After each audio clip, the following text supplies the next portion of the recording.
इम्तियाज जलीलने आता महाराणा प्रताप यांच्या पुतळ्याला माझं स्पष्ट म्हणणं होतं की कोण आहे इम्तियाज जलील, त्याचा काय संबंध आणि कोण बोलणार तो. आज महानगरपालिकेने 87 लाखाचं त्या ठिकाणी बजेट तयार करून संपूर्ण मान्यता घेतलेली आहे. नियमानुसार त्या ठिकाणी पुतळा होणार. आता फक्त टेंडर्स काढायचा बाकी राहिला आणि तो पुतळा होणार.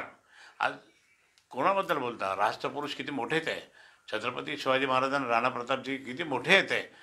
त्याच्यामुळे आम्ही हिंदू म्हणून इथं जिवंत आहोत.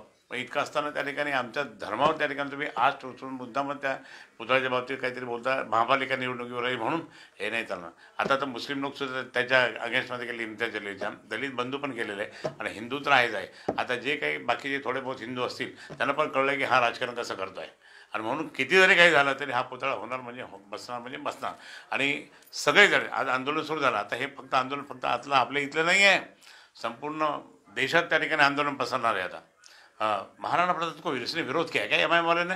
अब देखते बोले सुरू करतील सगळे. राजस्थान पेटेल, मध्य प्रदेश पटेल, सगळीकडे पेटेल हे असं वाक्य बोलून त्यांचं म्हणणं की पुतळ्यापासून प्रेरणा नाही काय. अरे पुतळ्यापासून म्हणजे तुम्हाला सांगतो छत्रपती शिवाजी महाराज असेल की राणा प्रतापजी असेल, आमच्या संसदेमध्ये आम्ही दोन्ही पुतळे उभं केलेले आहे. संसदेमध्ये मनोहर जोशी स्पीकर असताना आम्ही ते बसवलेलं आहे. प्रेरणा असते, एक जबरदस्त त्यांचं कार्य आहे. आज त्यांच्या इथे म्हणून आपल्याला किती आदर्श मिळतो. एक आदर्श राष्ट्रपुरुष आहेत ते आणि त्यांनी त्यावेळेस लढाया जर इतिहास वाचा म्हणा त्यांना, हे त्यावेळेस लढाई केल्या, सगळं केलं.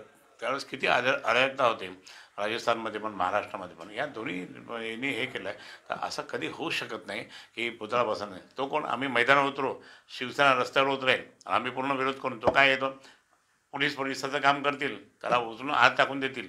त्याला माहीत नाही की राष्ट्रपुरुष अधिकृत राष्ट्रपुरुष आहे, देशाचे अधिकृत राष्ट्रपुरुष आहे. त्यामुळे त्यांना कोणी विरोध करू शकत नाही. आणि याने विरोध केला उभा राहणार म्हणजे राहणार तो राहणार. त्याच्यानंतर अजून 2-3 पुतळे आहे. महात्मा बसवेश्वरांचा आहे, बाकी अजून इतर पण पुतळे जे बसवायचे बाकी आहेत ते पण आहे ना, ते बसवणार आम्ही. ते महापालिकेत ठराव झालेले, एकदा ठराव झाल्यानंतर तसं काही होत नाही आणि कोणी का विरोध त्यावेळेस केला नव्हता. आणि आता हा मुद्दाम उकरून काढतो. हा फक्त हे वातावरण खराब करणारा माणूस आहे, बाकी काही नाही.